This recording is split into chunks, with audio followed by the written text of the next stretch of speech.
Friends good morning सांग माने पुणी थोड़ा आपण मानक आज आउट नुआ फ्रेश वीडियो रे स्वागत करूँ। आज वीडियो बहुत सारा इंटरेस्टिंग अच्छी। फाइनाली आमर आज 1300 स्क्वायर फुट छात काम स्टार्ट हो जाए। तो छात रे केते कोन खर्च आसुची, सेंटरिंग खर्च केते, रोड खर्च सब किछि तो जानि जिवे। आज आपण माने वीडियो कंटिन्यू करंतु। आज आमर चलीछि कोन काम, केमती प्रोसेस रे होउची, सेंटरिंग केते कोन काम चलची, केमिति सठिक माने सठिक भाव रे चलीछि, आ सेंटरिंग रे केते कोन खर्च आसुची सब जानिबे है कि। देखो आमर एपटे 1300 स्क्वायर फुट काम फाइनाली स्टार्टिंग हो सारी। देखो आ 1300 स्क्वायर फुट केतटा रूम अच्छी, ता भीतर कौन कौन अच्छी, बाथरूम कौटी अच्छी, रोषे घर कौटी अच्छी, कौन सब किसी आपण मैंने देखिए। देखो फाइनाली चलतु आम देखा आमर जो सेंटरिंग आम चलती केमती कौन हो। दुईटा रूम फास्ट आमर स्टार्टिंग एपटे चलती। एपटे देखो रनर मारा कंप्लीट, सेपटे फॉल्स पटा मारिबा चलती। आ रनर केमती आम मारिबा, वाल बीम सेंटरिंग केमती करवा, 5 इंच कांथरे आम 10 इंच रे केमती वाल बीम तैयारी करवा, सब किछि देखिबा है कि। देखो आमर जो 5 इंच भीतर पार्टीशन कांथ सब थिला, ए 5 इंच रे थिला, बाहर साइड सब 10 इंच रे थिला। देखि पारुछन्ती 5 इंच रे कांथ ऊपर तो आम 5 इंच रे वाल बीम करि परिबु नाही, ताको 10 इंच करिया पई पड़ियो। 10 इंच रे केमती ये 5 इंच कांथ प्लस ता साइड रे 5 इंच रे पटा मारा है, ता ऊपर साइड ए साइड रे आपण मानकर 6 इंच रे पटा मारा है, देले आपण मानकर 10 इंच हो जाउची रेडी। तापर देखंतु हम रनर सब फिटिंग कंप्लीट, बाउंस लगेबा भी कंप्लीट। आ सेपटे हमर फॉल्स पटा मारा जाउची। फॉल्स पटा हम काहे मारुचु, या पर आपण मानकर प्लाई पकांतु बा चदर भी पकांतु। यदि फॉल्स पटा परफेक्ट हिसाब रे मारा होउची, ताले या पर चदर भी पड़ी परिबो, आपण मानकर प्लाई भी पड़ी परिबो। तो डायरेक्टली हम प्लाई पकाउछु, ताले से एते सुविधा हेबनी। आ जदि भी हम रनर बहुत पाखरे पाखरे लागिबो, तेणु कहीं आम फॉल्स पटा मारिबानी, एमती फॉल्स पटा लगेइबा, तापरे चदर पकेइबा बा प्लाई पकेइबा। देखो फॉल्स पटा मारिबार तरीका एई भलिया, गैप करके रखिबा। आम पूरा फुल कंप्लीट करबानी, गोटे मारिबा पुणी गोटे हिसाब रे ताकू छाड़िबा, गोटे मारिबा, एमती फांका फांका करके मारिबा। देखो पूरा मारिया कंप्लीट हो। ये रूम भी आम रनर कंप्लीट अच्छी। या पर से भलिया ये माने ये जो भलिया हमर फॉल्स पटा मारिबा कंप्लीट होउची, ताकू भी कंप्लीट करवा। ता ऊपर चदर पड़िबो। सेपटे आमर आहुरी बाकी अच्छी। देखो सेपटे ठाकुर घर अच्छी, सेपटे रोषेई घर अच्छी, आपन मझे गोटे डाइनिंग हॉल अच्छी, एपटे बारिंडा अच्छी। सीढ़ी पाच सहित पूरा फुल बारिंडा अच्छी, आगो को स्पटिक अच्छी, बहुत किसी काम बाकी रही। तेणु हम आपण मैंने आज वीडियो देखु। आज आमर 1300 स्क्वायर फुट काम स्टार्टिंग हो जाइए ऑलरेडी। छात रे केते कोन रड भी लागिवो, केमती प्रोसेस रे हम रड बांधिबू, केते एमएम रड यूज करिवु, मेन बार केते एमएम दबु, डिस्ट्रीब्यूशन बार केते एमएम दबु, सब किछि चालिबो। आ रड केते कोन लागिवो ता विषय भी आपण माने जानिबे। आज आम जानिबा सेंटरिंग रे केते कोन खर्च आसुची। यदि आपण मानकर 1000 स्क्वायर फुट कहतु, 1200 स्क्वायर फुट कि 1300 स्क्वायर फुट जहाँ भी आपण मानकर होउची, सेंटरिंग रे केते चार्ज आसीबो। आपण माने बहुत सारा डिमांड रे सेंटरिंग चार्ज केते आसीबो हैला कि। यदि आपण मानकर 1000 स्क्वायर फुट सेंटरिंग करूचंती, ताले आपनकर प्लाई चदर पटा जहाँ भी लागुची, जदि पार स्क्वायर फुट आपण मानकर 20 टंका हिसाब रे आसुची सेंटरिंग चार्ज, से बेले आपण मानकर जते भी स्क्वायर फुट हो इजी उपाय रे आपण माने काढी परिबे हैला। तेणु वर्तमान आमर गोटे रूम मारिबा कंप्लीट ना आहुरी बाकी रही मझीटा बस। या पर आउ किछि करियार नै, डायरेक्ट पकेइबा ना कि। तापर ए रूम मारिबा, तापर आपण मानकर सामना काम अछि। सामना रे बहुत क्रिटिकल काम अच्छी, आ जानिबा मध्य अच्छी कहीं ना सामना को आपण मानकर 6 फुट पूरा रहुची है कि। आगो को 6 फुट बाहर अच्छी। 6 फुट जो बाहर कैंटिलीवर बीम देकी बाहर कौटू कौटी लगे, केते हाइट रे रहिबो कैंटिलीवर बीम, सामना को केते मुटेई रहिया दरकार, देले आपण मानकर 6 फुट बाहर जीवो। 5 फुट तो एमती नॉर्मली बाहर जाउची प्लेन 6 इंच बीम रे। जदि 6 फुट होउची ताले तारो लोड निहाती होबो अधिका। तेणु कौटू कौटी की कनेक्शन होबो रड, केते हाइट रे रहिबो वाल बीम, सब किछि देखिबे हैला कि। तो चलंतु वर्तमान आमे जो हमर सेंटरिंग चली, दुईटा रूम कंप्लीट करवा। तापर पुणी सामनार जो बारिंडा अच्छी, बारिंडा देखि परथुबे सीढ़ी पाखरे, ताको भी कंप्लीट करवा। तापर आमे सामना को आसीबा हैला। जो बारिंडा हमर सीढ़ी पाछ अच्छी, ता साइड हमर गोटे बीम लागिबार अछि। बीम केमती लागुची, बारिंडा रे कमती सेंटरिंग होउची, आ जो सीढ़ी अच्छी सीढ़ीटा आप देखिए गोटे स्टेयर काम कम्प्लीट होती आ गोटे स्टेयर पुणी आसो ऊपर को छात सहित कनेक्शन हम से कौटू आउचु एपट साइड आसपट साइड आसपे मापरे रोचे सबकि देखिए है। चलते बर्तमान आम दुईटा रूम कंप्लीट करवा तापर पुणी सामना को जीवा देखिए ये सिस्टम चलती सब सेंटरिंग।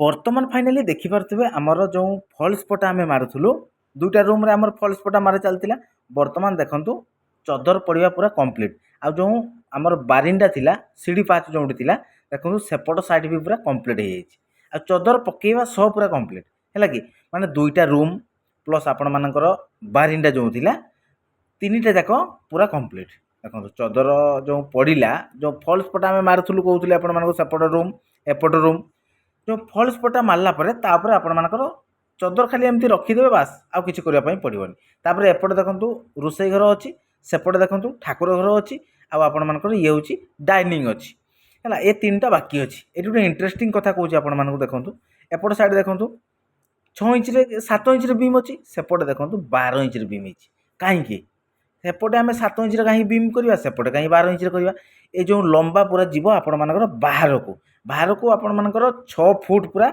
बालकनी बाहर है कि जो दुईटा पिलर अच्छे और दुईटा कणरे दुईटा पिलर ना से गोटे अलग डिजाइन रे काम हम आपण मैंने देखिए शेष पर्यटन देखु पूरा वीडियो माने कौन माने छात कंप्लीट पर्यटन देखिए सबकि जापर जो सामने गोटे 12 इंच बीम पड़ो ता आगे भी 12 इंच बीम पड़ो आउ जो कैंटिलीवर बीम हम सी केमती हम 12 इंच रु केमती आम 6 इंच लगुच माने 12 इंच रु स्टार्टिंग हम 6 इंच एंड हम है कि तो चलते बर्तमान आमर एपट कंप्लीट सेपट साइड पूरा कंप्लीट करवा तापर केते कौन काम करूँ आपण मैंने देखिए प्रथम शेष पर्यंत वीडियो देखु ठाकुर घर रोसई घर पुणी आपर डाइनिंग हॉल सबकि बाकी था देखो बर्तमान चदर काम पूरा कंप्लीट देखो अब ये चलती आमर चदर पड़ा देख यहाँ पूरा फल्स पटा मार दिखाई जमती वाल भी मारिया कथा पूरा माराही रनर तापर देखो फल्स पटा मारियार रिजन मुझे आपको कही फल्स पटा मारे जो चदर आम पड़ू देखो पूरा परफेक्ट हिसाब से पड़ पारुची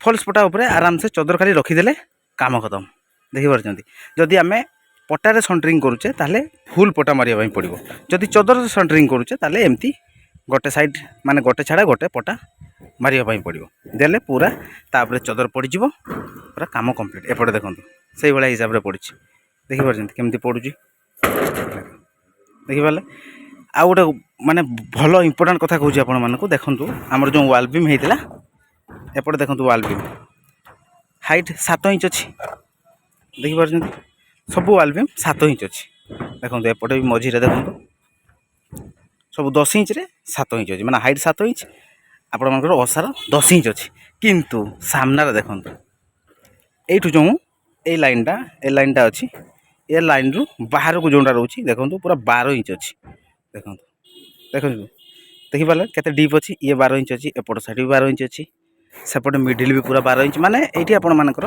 1 2 3 4 चार्टा जाक 12 इंच नाका हाइट होती कहीं आपण देखिए और जानवे कौन पाई कौन जगह एमती 12 इंच निहाती डीप दरकार ये देखो ये भी 12 इंच अच्छी सी भी 12 इंच अच्छी यहाँ आपण मानकर गोटे लाइन 6 इंच अच्छी एपट को जी 6 इंच एपट को जी 12 इंच कहीं यू आपण मानकर कैंटिलीवर बीम बाहर सामना को 6 फुट आग को जीव पूरा 6 फुट आग को जीव है से कलम रु कनेक्शन हम एमती चलो आग पर्यंत आगर जो आम बालकनी हबार अच्छी कि स्पटिक भी हो दुईटा कलम अच्छी आउ दुई साइड रे दुईटा कलम नहीं है कि यू आपण मानकर फुटे माने 12 इंच लखाए बीम स्टार्टिंग हम पूरा 6 फुट आग को जीव है आगर भी आपण मानकर पूरा 12 इंच पड़ो ये लाइन पूरा 12 इंच हम आग लाइन 12 इंच हम कैंटिलीवर बीम हम माने 12 इंच रु स्टार्ट हम आग को जाकि 6 इंच लगे बुझिपारे से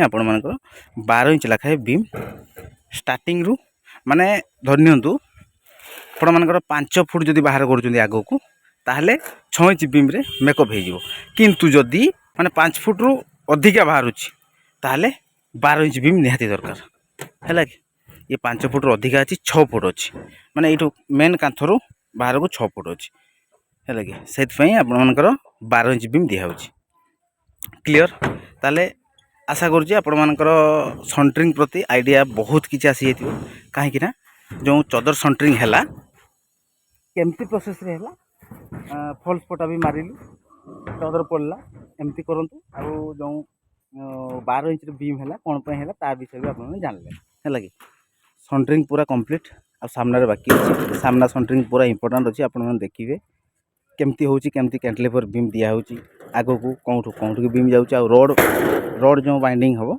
रोड बाइंडिंग भी बहुत सारा इंटरेस्टिंग अच्छी कौटू कौटू की रोड जाऊँ केते रोड यूज होची सब किसी देखिए आपण मैंने है कि आज कम थिला आमर सन्ट्रिंग कम शिखिले आपण मैंने जानिले आज आम 1300 स्क्वायर फुट सन्ट्रिंग कम स्टार्ट हो जाइए सन्ट्रिंग कम कम्प्लीट हो आसलानी आ सामने बाकी अच्छी है कि एमती प्रोसेस सन्ट्रिंग हम वाल बीम ये सिस्टम करूँ जदि 5 फुट आग को बाहर 6 इंच बीम मेकअप जदि 6 फुट बाहर 6 फुट प्लस बाहर 12 इंच बीम निहाती दरकार जदि 8 फुट होची 15 इंच बीम दरकार एमती सिस्टम रे हमर सन्ट्रिंग काम कंप्लीट आ आग को बाकी चलो सरला देखिले चलतु आज वीडियो आम एंड करदे पुणी देखा आपण मान सहित नुआ फ्रेश वीडियो साथी पर्यटन विदाय दिंतु नमस्कार जय जगन्नाथ जय हिंद।